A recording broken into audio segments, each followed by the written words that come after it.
Engineer, the clergy are concerned about the war of words between the Hurutu and that playing out in the public gallery. How do you think this detrimental can be or consequential to the stability of the country? For me, it's a great concern, and I think it's a concern for many, because when you see the head of state throwing jabs at his deputy, when you see the deputy throwing jabs at people they have worked together in the cabinet, when you see the judiciary being picked on because of a decision they have taken, when you see the DCI being used, or KRA and the others, I think the governance of this country is at stake. And the language that is being used, it's quite unfortunate. And we have a generation to build for the future. What are they learning from us? What are they taking stock of a general election? That an election is a platform for people to insult each other, to make false accusation of each other. That is what politics is being formed in their mind.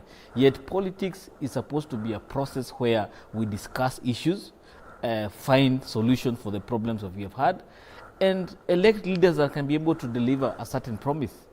Nobody is talking about the food crisis we have in the country at the moment, or the crisis that is going to be there as we move forward, because the rains have failed. In the region, you can see the rains have also failed. Galana Kulalu never took off, which the Jubilee government promised will be able to deliver the food that we require. But the climate right now is just full of very toxic language that is not good for this country. So for the future of this country, yes, the dynamic duo, as they were called by Kibaki, that is Uhuru and Ruto, have really failed in terms of beyond pursuit for power, in terms of protecting the fabric of the nation, that they have failed. The president and the deputy president are just a representation, a microcosm of a larger political establishment that encompasses thousands of political players. And in saying so, when you talk about food crisis and the cost of living, 51% of Kenyans, according to the recent opinion poll, want that addressed, and they are very concerned about what they put on the table. In your view then, has the political class misjudged the public mood? Totally they have done that. And number two, the political class have decided to assume that the food crisis will be solved by them being elected, or some people being elected into power. The food crisis needs leadership at the moment. The economic crisis needs a sense of direction, because as they are promising all these things they will do, you know the public coffers are empty.